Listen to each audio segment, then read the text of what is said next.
Welcome back to the Athletes Podcast. This is episode 163 featuring Dr. Rand Mcclain, a renowned sports medicine and hormone replacement therapist. With over 20 years of experience in the field, he's worked with numerous athletes, helping them achieve peak performance as well as overcoming injuries.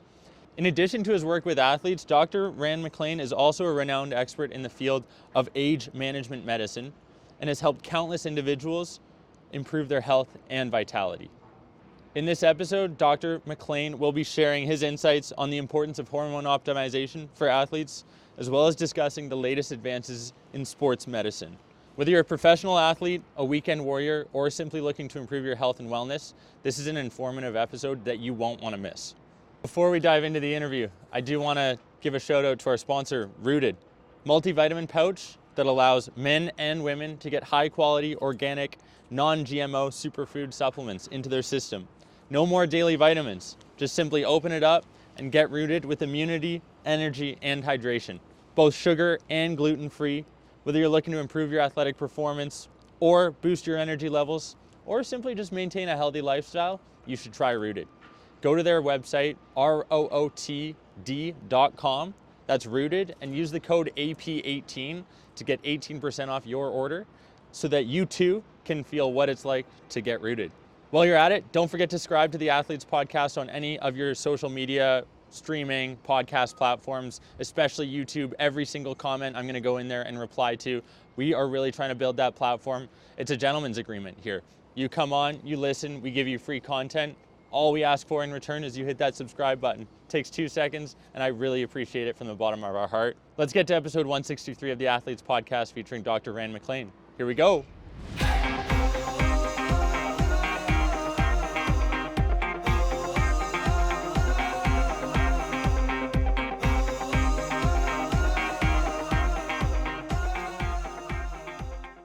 I do have to say I'm impressed, to say the least, because at 60 years old, you look phenomenal. You just told me next weekend you're going to be cycling hundreds of miles, whatever it is, up in Santa Barbara. I noticed up here you were an NCAA div swimmer. You seem to be in incredible shape. Obviously, what you're doing is working for yourself.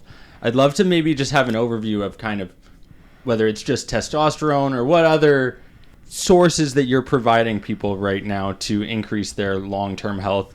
I was actually first introduced when you went on to the Mind Pump Media show. So I had Justin, Adam, and Sal on the show probably 2 years ago now at this point. Great guys. Great team over there. The right? best. Yeah. The best. What they're doing is incredible. We're trying to replicate it. Something somewhat similar, educating and entertaining and inspiring the next generation of athletes. Great. But where I was curious from your point of view, what you showed us on that show was the fact that everyone could be doing more for their body and improving their health and wellness and striving for longevity. So what should people be doing? And that might be a broad question, but I want to put it on you. Well, it's a broad question, but it has, and I can give you a broad answer, but you know, first of all, it's never too late, as the saying goes. And you just drill down to what's best for you, right? I mean, that's also the old cliche. Everyone's different, so, you know, whether it's your goal to hopefully not run a marathon unless you're, 6'2", 130, I highly recommend against it, even if you're of that stature. But, again,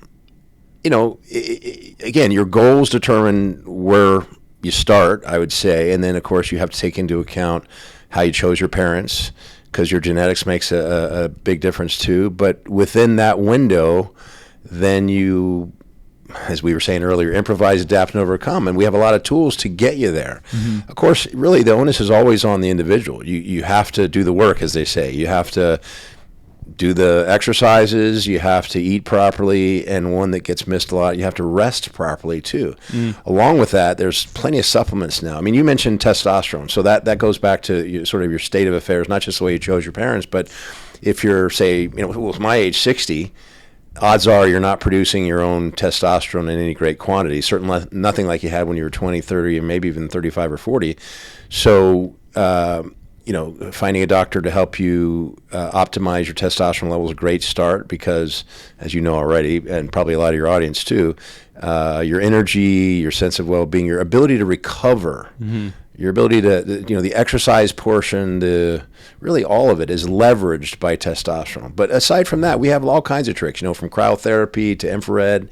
or any kind of sauna exposure, IV nutrition, the good old oral supplements that we use to manipulate our epigenetics. So there are just so many options, and that's part of the reason why I wrote the book that is coming out in January, because the problem I find is people don't know about them, and that's a really rotten reason to not make use of them out of ignorance, right? I don't mean that in a negative way. Well, it is a negative way, but it's not like, well, with the internet these days, you can find out a lot of these things, but it really should be made more available to you. I remember being jealous of visiting my friend who went to Dartmouth. Okay. And in the checkout in the dining hall, I mean, you had everything laid out there for you. I mean, that easy is what I think it should be, where you had, the Wall Street Journal, the New York Times, whatever it was right there, and you just grabbed a copy.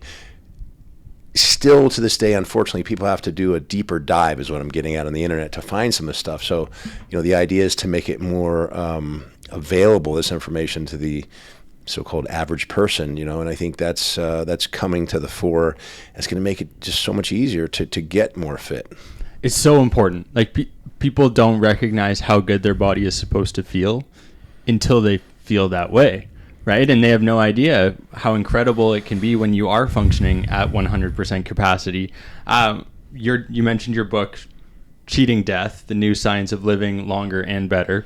I'd love for you to maybe share a couple insights onto what people can expect in that book, why they should purchase that book so that they can learn, adapt, recover the way they're supposed to be. Yeah, it wasn't meant to be a plug either. I apologize, but it really is the purpose of the book, or the reason why I undertook it, which, by the way, was a lot harder than I thought. Okay. But it was fun. Yeah, it was fun in the sense that I got to do a deeper dive into some of the stuff that I knew about at one level, and I got to a different level. But again, the point is, I just wanted to make sure that the information got out there, and it sounds like I'm being the Buddha or something like that, but it really is frustrating, and I guess self-serving for me as a patient, as a doctor treating patients, to want to disseminate the information, because it makes my job easier. And I was just noting that everyone who came in was like, well, I didn't know about that. And if they did know about it, they didn't know I did it, certainly, or the other way around. But it was the book was created out of a frustration with the lack of information available, to the point I was just making earlier. And it's got a lot of do-it-yourself tricks in there. Really, it's more to alert the reader as to what's available out there and how to get a hold of it, whether be by yourself or through your physician or through other resources available to increase your health span. It's a good starting point, if not a finishing point in some cases. But again, if you know it's there, then it gives you an avenue, at least. Yeah, that it's funny. There's similarities for why we started this podcast, because young athletes didn't necessarily know what it took, what a recruitment trip looked like, how you're supposed to be communicating with coaches, all of these processes that people take for granted once they've gone through the entire experience, but they don't and didn't know it prior to. So I'm always curious to learn what people should be doing. That's part of what I wanted to chat about today, amongst, heat shock proteins, sauna regimens, why men should consider TRT despite maybe it being or having a negative stigma associated with it. Like, why don't we actually, I do want to ask you one question first, between MDs and DOs, because it's a hot topic. And Hassan Minhaj, who's a comedian, brought up, he has a famous joke on DOs, and it's a bit of a dig. I'm sure you've faced it in your life at some point. How do you manage MDs versus DOs, that conversation, when people have that maybe look down compared to an MD, or does that happen, like, from a DO yourself? I'm not sure if it happens anymore. I'm pretty sure when I started all this, there was a difference in perception, and even amongst physicians. The DO was the redheaded stepchild. We were also the minority. So, that doesn't help if someone wants to put their thumb on you, so to speak. But, well, first of all, it's the same education, and arguably to the contrary of, the DOs being the I don't want to start a fight or anything, but the lesser educated. We get anywhere from 500 to 800 hours more of education, but it's in a certain area that does differentiate us, the osteopathic manipulation and methods and treatments, that really comes down to more about knowledge of anatomy. So a lot of DOs end up being surgeons for that reason. And only about 20%, from what I read, shortly after I got out of school, of the DOs actually practice that difference, okay? Where you're going to do more of the manipulation, what would be considered maybe, and this is not an offense to chiropractors, but advanced chiropractic maybe, although that's not even fair because a good chiropractor knows how to manipulate the tissues as good as any DO. So, there was a period, I think it was back in the 60s, where the DOs and MDs were given a chance to call themselves under one designation, and that gets misleading too, because medical doctor, I'm a medical doctor, whether I'm a doctor of osteopathy or a doctor of allopathy, which is really what the difference is. So it should be DOs and DAs if you think about it. But anyway, it was actually the DO's fault, if you will. They said, no, we're different. And the presumption was we're better. And so we're going to keep our DO designation. I think there were some that were given the opportunity to go ahead and make the switch, nevertheless, and did. But, I went to a DO school, and then I went to a residency that's considered an MD residency through USC, USC California residency. And yet the program was headed by a DO. And most of the students there were also, the residents, I should say, were also more DOs than MDs. So it's all mixed together from my perception now. But yeah, there was definitely a time where, you were considered the lower rung. That's what he brought up. And I was like, yeah, I figured I'd ask you. You probably have an answer. You faced it, like you said. Let's talk about TRT, though. That was one of your main conversations in that Mind Pump podcast. When should men start looking at TRT? I'm sure you're familiar with the studies that talk about the crazy decline in testosterone in men of this current generation. It's a factor for guys my age, frankly, and it's a cause for concern for not only men, but for everyone, because without us, we're not reproducing, right? What are you seeing?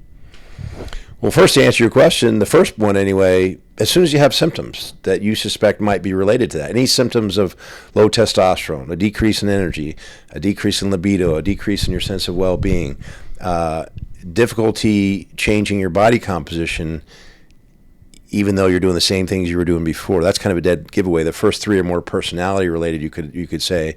But, as I always say, you treat people, you don't treat numbers. Then you can go, though, and get labs to see, okay, that's my suspicion, and then verify it, if you will, with the lab saying, oh, well, yeah, if your testosterone levels for a male were a free testosterone of, 25 or 30, then you go, okay, well, probably should look somewhere else. Something else is going on here.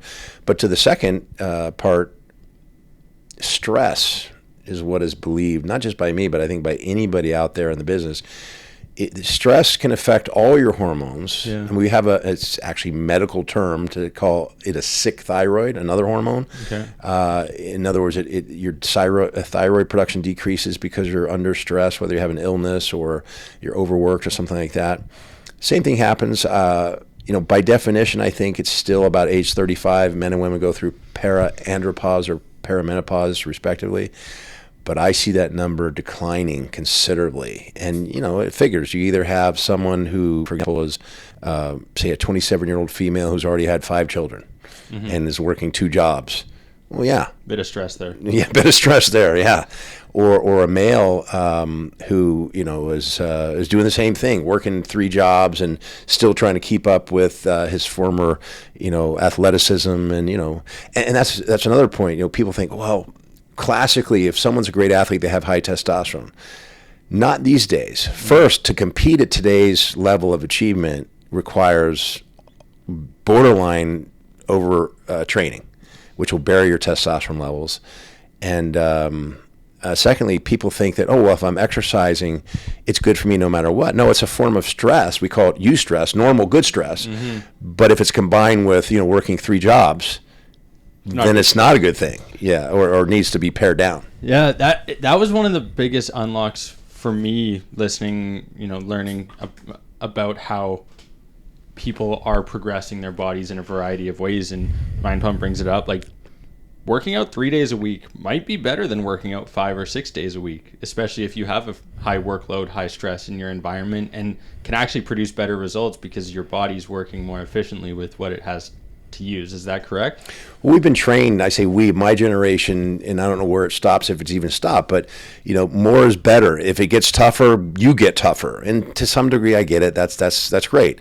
And the old expression was no pain, no gain. I argue the expression should be, no brain, no gain. You got to think it through and evaluate. Like you say, if I'm going through a period of stress, maybe I back off on the training or I increase the rest. And that's the thing. There's got to be a balance.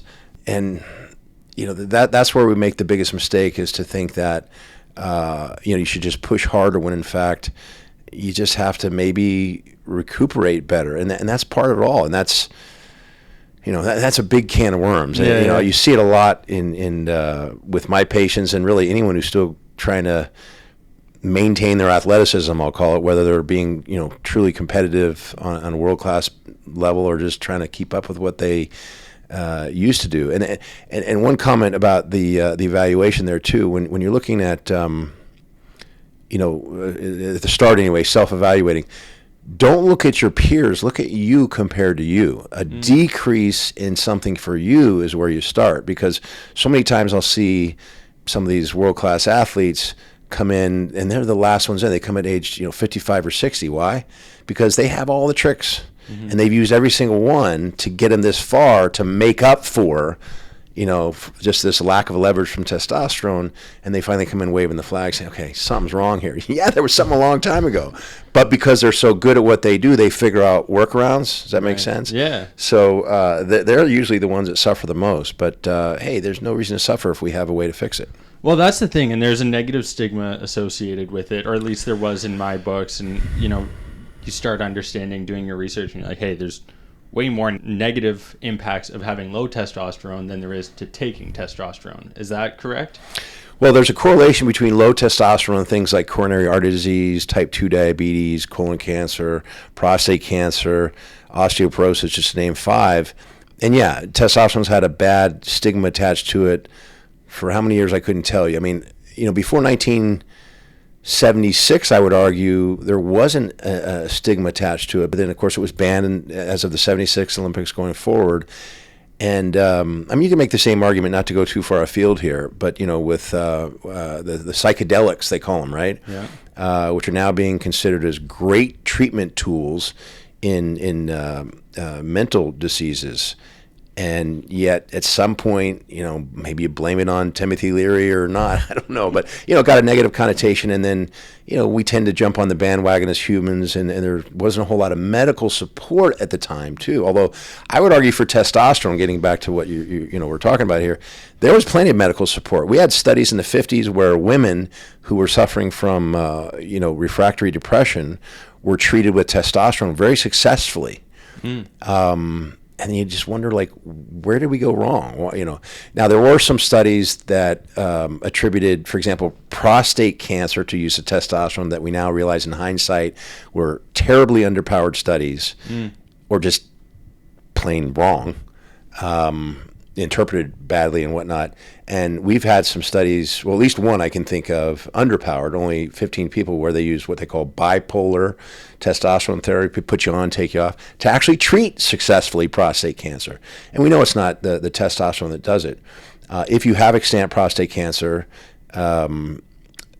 one of the metabolites of testosterone can be an issue. Dihydrotestosterone is very androgenic and tends to speed the process along. A very slow-growing cancer to begin with, typically, although there are some aggressive forms. But we believe now that the biggest issue for prostate cancer is actually an estrogen. There's 2 estrogens, and for those of you on, going to be on Jeopardy, I can tell you what they are. The 16 alpha hydroxyestrone and 4 hydroxyestrone has been shown to we'll call it activate the genes that we all carry as men for prostate cancer. And for women, it's the source of activating those genes for estrogen-sensitive cancers in them, whether it be breast cancer or in some cases, or uterine cancer, et cetera. So with developments in the field and more study, we've gotten rid of a lot of those negative attitudes. But it takes a lot. I mean, there's a guy, Abraham Morgentaler, who is associated with Harvard, professor, he's written books, Testosterone for Life. He chaired the international consensus regarding testosterone back in 2015. It was published in the Mayo Clinical Proceedings, I think, in 2016.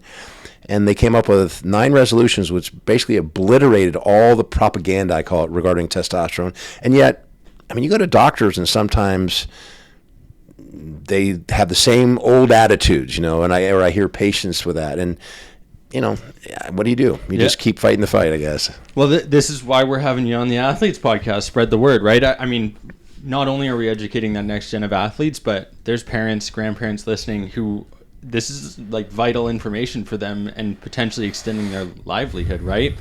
What should people be doing if they're 40, 50, 60? What's that first study if they do feel like, maybe I am slightly depressed or I'm not getting the same type of results from my workouts that I've been doing over the past 20 years that I was when I was 30 and 40 and now I'm not getting at 50 and 60? Like, what's that first test that they should be doing, or where should they be going? Should they be going to that doctor that doesn't necessarily have the insight on testosterone and what it could potentially be doing in 2022? I'll preface this by saying I have, motives behind my answer here. Go to your doctor first. Okay. And what I mean by motives is because, as you imply by your question, going to the right doctor is important. But, my personal motives would be, even if it's the wrong doctor, every time a patient goes in like that, okay, you're forcing the issue. If he or she is a good doctor, they'll do the research, and it's going to start flipping the tide. So you follow what I'm saying about, I have a personal investment in that, not directly, but indirectly, because the mission should be and is education, relieve the ignorance, and then it's going to make it so much easier for everybody. And we'll do more studies, and we'll refine the current protocol. So everyone's going to win by that. Now, in terms of each individual, that so you did your part. You might have found the wrong doctor, but you got it started. Maybe it didn't go anywhere. But then you have to do some research and find the right doctor. Now, in this country, urologists are picking up the ball for the men. So I think in the next 5, 10, maybe it's 20 years, urologists will be the ones that carry the torch for TRT. I wish I could say the same thing for women with OBGYNs. It's just I haven't seen that happen. So the onus is really now on the primary care physician for the ladies, unfortunately. But you would think, men are going to go to urologists and women are going to go to their gynecologist. But we'll see what happens. But I think the horse is out of the barn for sure now. And I think that's, for whatever my predictions were, that's where we're going. So I asked selfishly about TRT for men, but women need it just as much. Oh, yeah. Like, let's talk about that, because we have a pretty even listener base as far as female to male. Like, mothers, grandmothers should all be considering this in their life, correct? If they want to feel better and live a better life. I mean, I can share briefly a story where a young lady came in with her mom. There was a car situation or whatever. Anyway, she came along for the ride, so to speak, and she was sitting beside her daughter, who was complaining about all the symptoms of low T. Being nothing less than polite, or nothing more than polite, I was saying, hey, how are you doing today? Yeah. I'm fine. Nothing bothering you? No. I kind of looked at her daughter like, she's got the problem, not me. They come back for a 90-day follow-up. Okay, the daughter is doing fantastically, as we had hoped and actually expected. And then I, again, in the interest of just being polite, asked how mom's doing. And all of a sudden, mom had all the same symptoms that daughter to come in with. Because it's human nature, I think, if you have even a lick of character, to buck up. Mm-hmm. If you don't think there's a solution to something, you just deal with it. Yeah. I can use the example of PMS. A lot of ladies, from what I understand in my mom's generation, didn't complain about it because we didn't even really acknowledge it. Right? So, okay, well, I'm crazy then, right? And so they didn't even talk about it. Now we go, no, there is PMS. There's actually something worse than that, a dysphoria it's even worse. And we have some treatments for it. So now people are saying, okay, if I can fix it, let's do so. So, again, I don't know where I was going with that except for, the ignorance is changing, or the lack of ignorance is changing in the landscape, certainly. But ladies have similar issues. They require testosterone just like guys do, and they suffer the same ill effects from a deficiency in testosterone. What are the signs that women are seeing and noticing that they should be sourcing out TRT as well?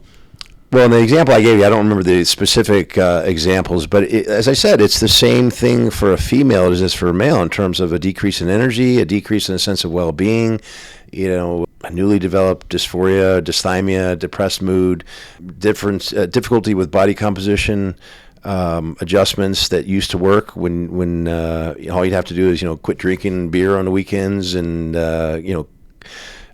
curb your carb cravings, and then it doesn't work anymore. Same thing for guys and gals. There's some other things too that come with it that a lot of people are surprised to find out, like what they call foggy thinking. At our age, even my age, 60, I would argue till you're 80, even 90 sometimes, it's not a problem with what we used to refer to as the filament in the bulb, the light bulb. It's the energy to it that's flickering. And so you feel like, oh, I'm not what I used to be upstairs. No, and we've got studies that actually bear that out. It's the lack of energy to the bulb that's making it flicker, not the construction of the bulb. It's still just fine. And there's also issues with that our brain was not meant to absorb all this much information or deal with as much cortisol and stress as we're dealing. But that said, as I was saying, the issues are the same for men and women. And one of the other things I was going to say is sleep. People don't realize how important testosterone can be, and I would say all hormonal balance for sleep. You can have Graves' disease and have trouble sleeping. That's excess thyroid. But when it comes to testosterone, a lot of people will come in for their follow-up not having mentioned anything about insomnia and say, and by the way, doc, my sleep is so much better. Yeah, because remember when you were younger and something was bugging you, you'd wake up and say, shut up, brain, go back to sleep. I'll handle it when I wake up in the morning, because you felt like, yeah, I'm on top of the world. I got this. And whether it's subconsciously or consciously, when your testosterone levels start to drop off, well, maybe associated, like, when you're sick with the flu or something, you don't sleep well and the world sucks for 10 days, when you have the flu. And then the flu goes away and you get better and the world's better again. Well, the world didn't change, you did. But that feeling of dis-ease that comes with low testosterone levels creeps into your sleep. And so when you do wake up, instead of saying, shut up, brain, I'll handle that in the morning, I got 2.3 kids in a mortgage and I don't know how I'm going to do this, you deal with it if you have proper amounts of testosterone typically. But if not, then you start to ruminate, and that can disrupt your sleep. So we've established that people should go get checked out, identify whether they do have these issues through a doctor, whatever doctor it is, find one, get that. But once we've established, okay, like, hey, this is something that I want to improve, what can they do from a natural standpoint, whether that's sleeping more, eating specific foods, maybe exposing themselves to sauna, cold therapy? What are some other supplements that people or systems that people can be using to increase their testosterone naturally if they aren't going to take TRT? This is one of my favorite questions, because people talk about, for example, increasing their immune system or whatever their correct verbiage is.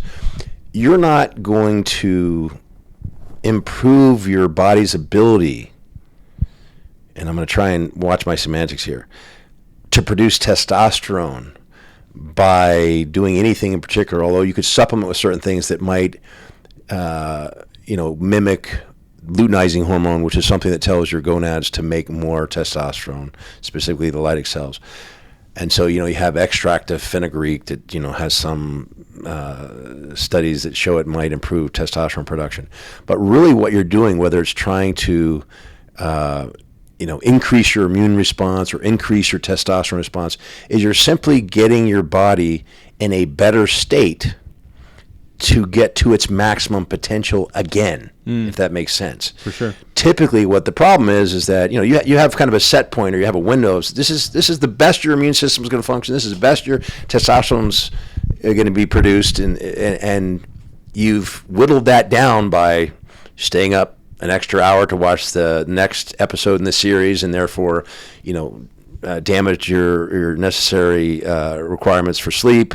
You've eaten, or let's use a better example, probably drank too much alcohol to compensate for what we Americans do typically, not just us, Europeans. You coffee up in the morning and booze down at night.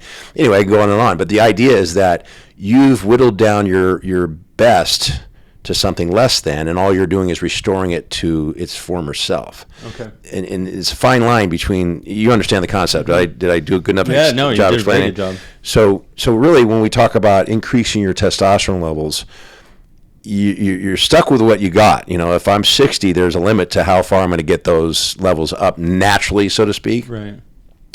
But the best way to maximize my own production, whatever that might be for my age, et cetera, is to get the proper amount of sleep, to get the proper nutrition, proper amount of exercise. The whole concept of hormesis, there's that sweet spot where too little is too little and too much too much. And, that's tricky too. Mm-hmm.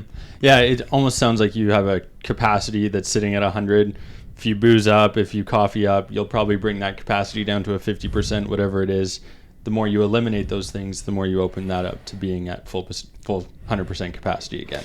And just to be clear, I'm not knocking coffee or booze. I'd be hypocritical being a Basque Scotch Irishman to bash booze. It's the excess of either of those. I think you can drink up to 6 regular cups, whatever that is, of coffee a day without it being detrimental, depending upon the study. And, really? And for alcohol, I think they're saying now, although there was one recent study that was very misleading, but I would stick with the 2 for men and 1 for women drinks per night. I think that's still pretty safe. Yeah, Huberin Lab posted a recent one on booze that was like basically anything above 5 drinks in a week was like really negatively impacting. Is that what you're referring to? Same study? I haven't seen that study. This one was just misleading because they forgot that there was a delineation made between different.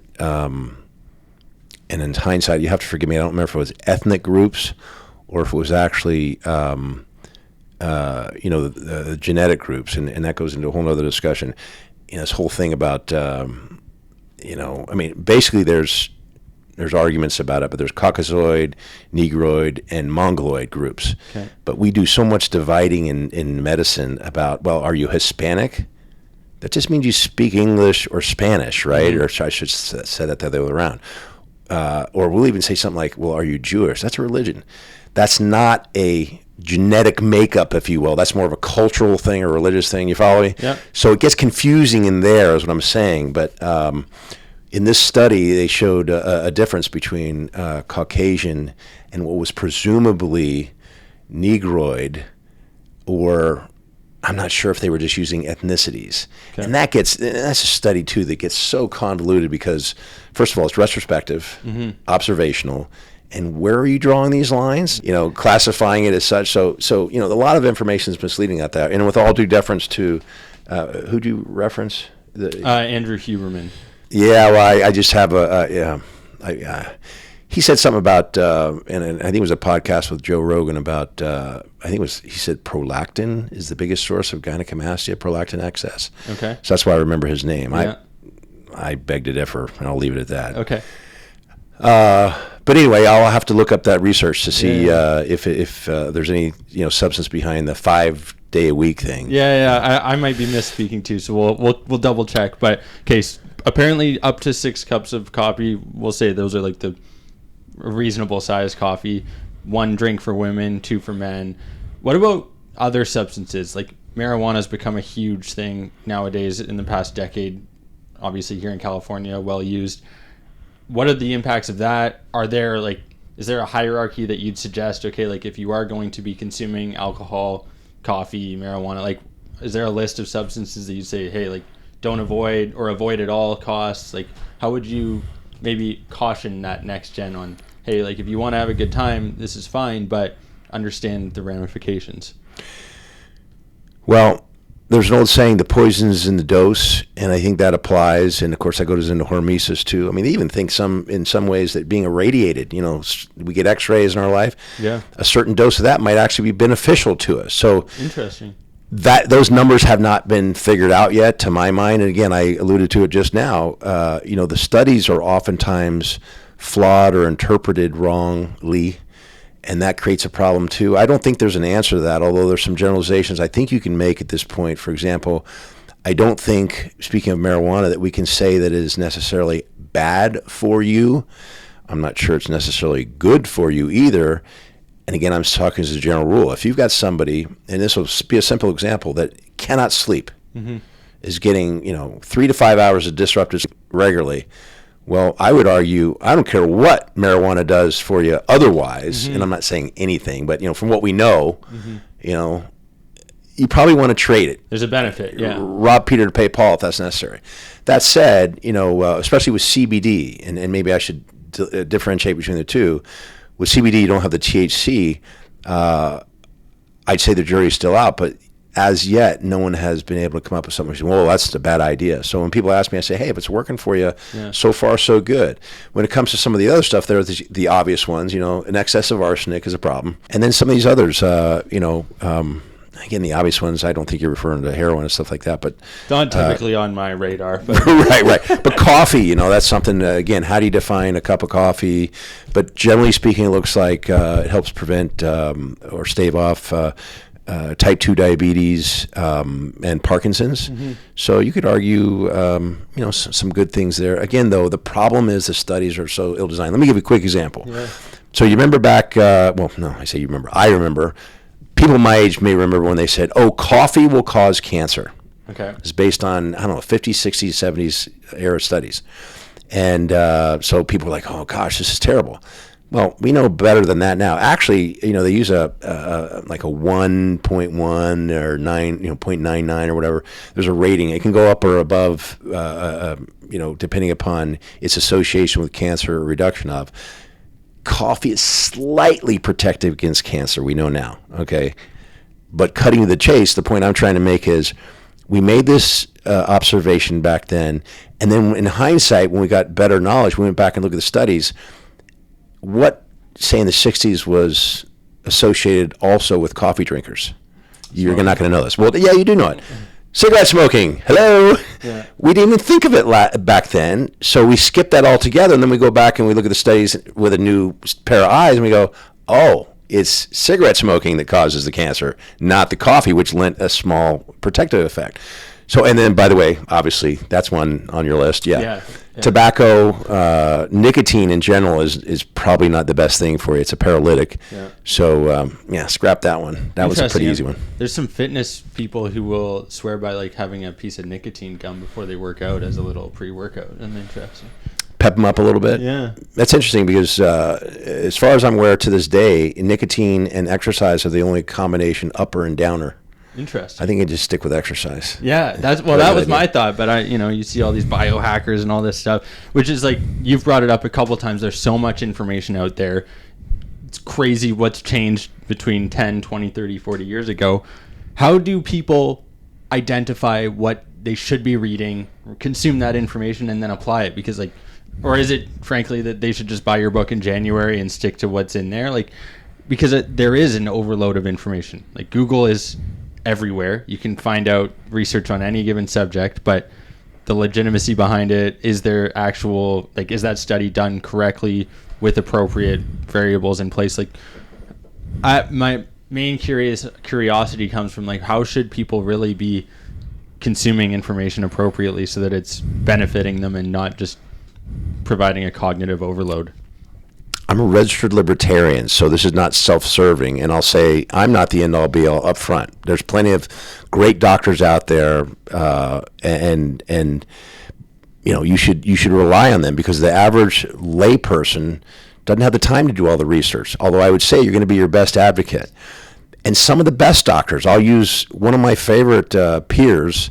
And perhaps I'm raising myself to his level by saying this because I really respect him. A guy named Peter Tia. He's very critical. I would say almost hypercritical, and that has its value in medicine. But with all due respect, he makes some statements that I don't necessarily agree with. I'll say that. I don't want to say anybody's wrong or right. Science is invariably changing. We go with what we think we know at the time, but he does a great job of presenting, and I actually put this in my book, the problems, and he does it in his typical way, being hypercritical, with studies. And for the layperson who wants to get a start doing this for him or herself, read the problems that, and again, he presents it in a really absorbable fashion, that come with studies, and then go to PubMed or Google Scholar and start reading the studies that you're choosing, that are of interest to you, and look at them again with that eye of being super critical, and you'll start to realize there are very few reliable studies out there. There's a lot of guesswork and observation and other stuff, and that has its place. But I think that's what leads to a lot of confusion and a lot of people throwing up their hands, including physicians, saying, okay, well, I don't know what the answer is here, because of the contradictions that can come with, ill-advised studies and interpretation thereof. Right.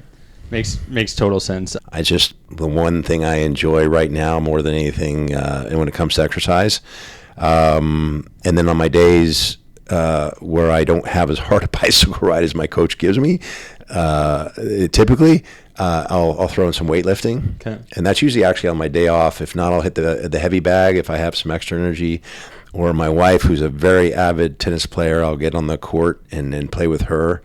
Or I have a great coach who keeps me in line sometimes too.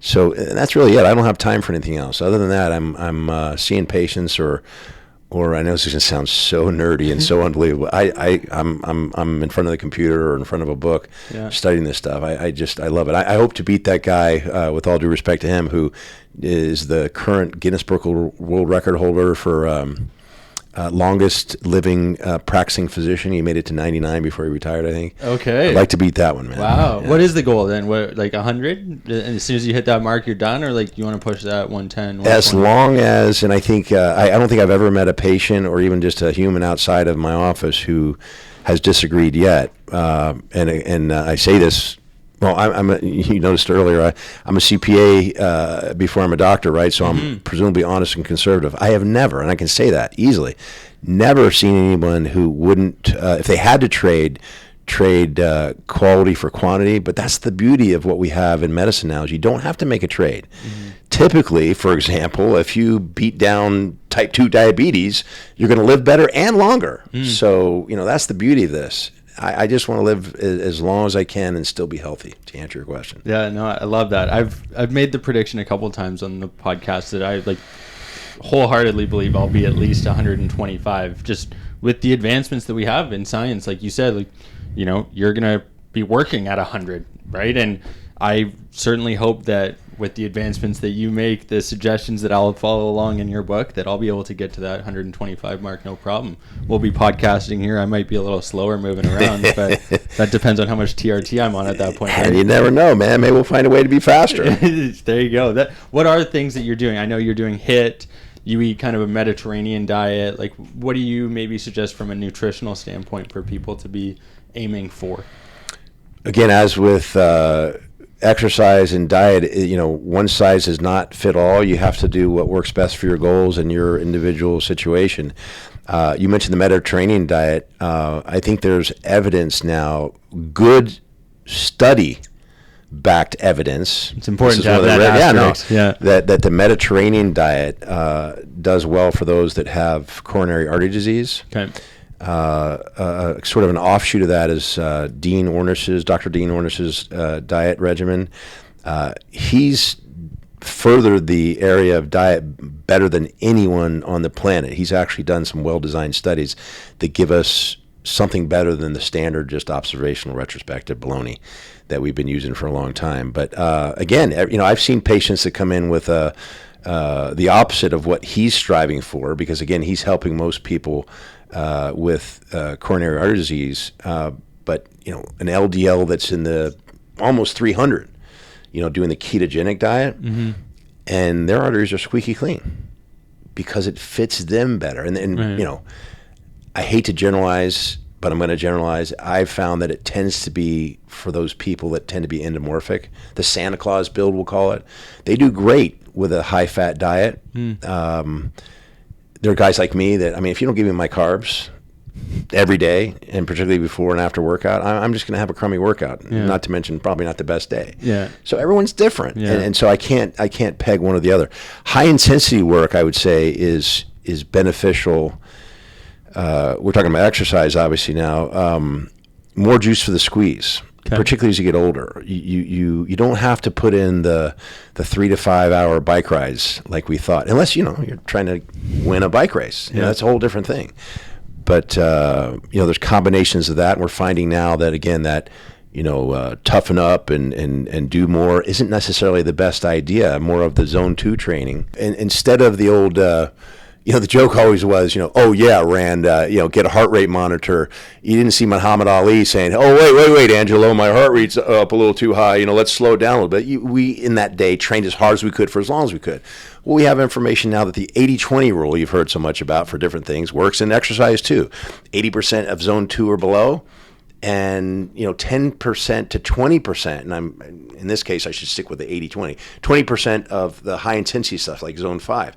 I was going to say 90-10 is maybe the new rule based upon the speed skater in the last Olympics. 90-10 was the way he got to the gold medal, and so it just changes the way we look at things, and of course emphasizes that whole concept of the recovery. Yeah, that's when your body's doing the work. You're just writing the prescription, so to speak, with the workout.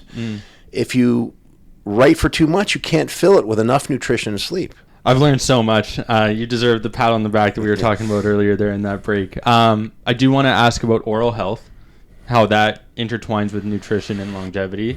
And then the way we wrap up every episode, ask our guests biggest piece of advice for the next gen. But let's talk about oral health.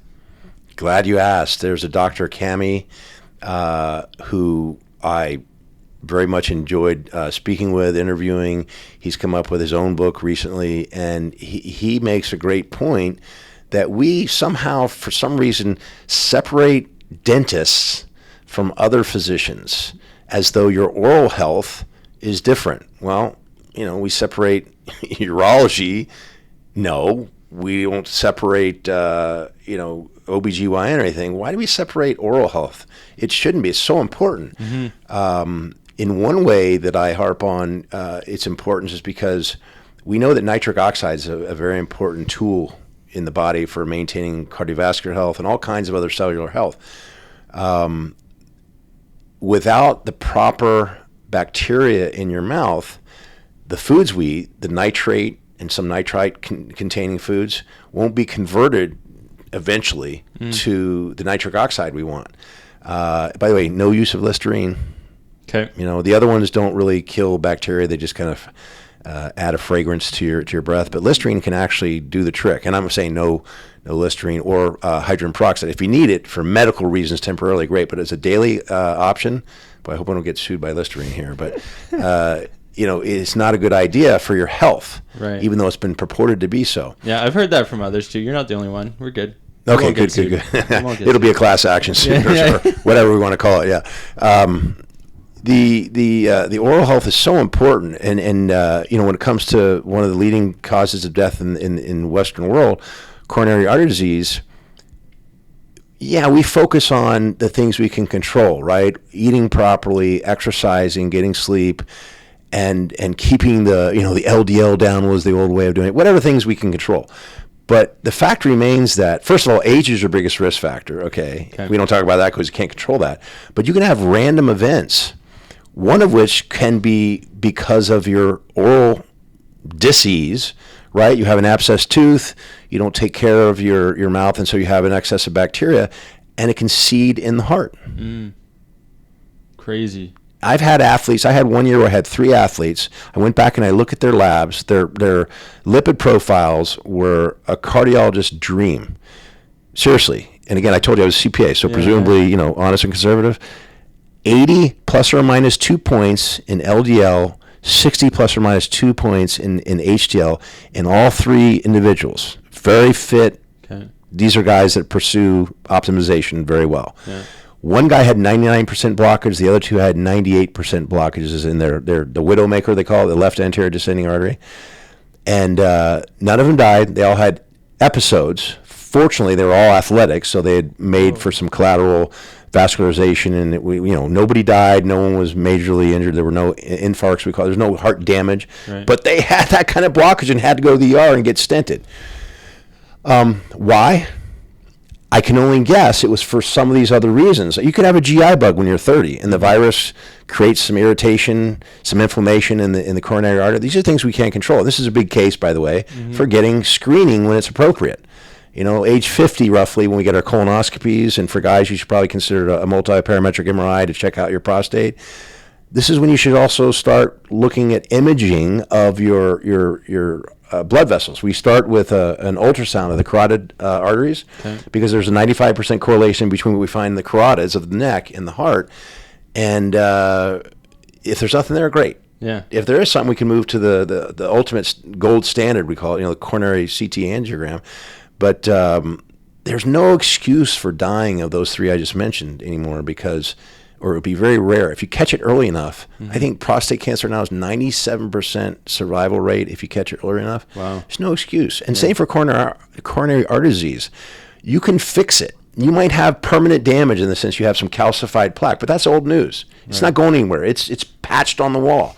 You're worried about the soft and fibrous plaque that's currently a problem. We can fix that, I love it. I'm learning so much. I can't thank you enough for your time. You talked about the athletes. I want to maybe touch on it.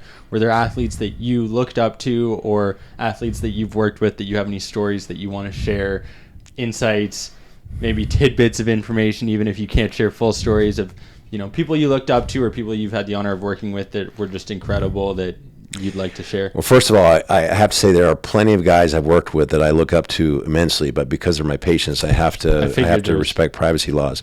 I can tell you that I was too young. I wasn't a physician then at all, but I remember meeting Al Order, the multi gold medalist winner. And that was really cool. I respected him. He was one of those guys, hardcore, true champion. And I've met others that were not in my practice along the way. You kind of caught me off guard here. He's the first one I can think of.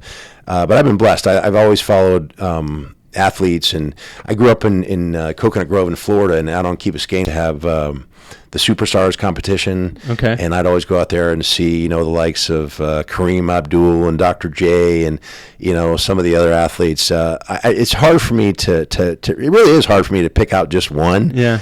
I love the whole idea of athletics, and not just the physical part of it, but the mental part. I think I'm going way off topic here maybe, but since elementary school, I remember respecting the Spartan culture, because there's a certain amount of that discipline and tenacity that's involved to be successful in their culture. Mm-hmm. I think in athletics, that has to be there. Otherwise, you're not going to be successful. So I appreciate all the athletes for what they're doing. Yeah, could not agree with you more.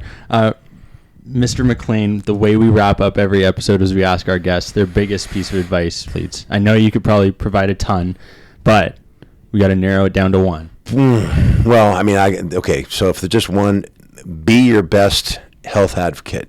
Do not depend entirely on others. There are people you can seek out that presumably have done more legwork than you have. And, of course, at some point you're going to have to trust them and do your best to sort them out too. But be your own best health advocate. Do the research that you can do on your own, and when you need help, find the best person you can find to help you with it. Amazing advice for that next gen. Thank you, folks, for tuning in. Where can people find you on social media so that they can learn more for the person who's put all the legwork in?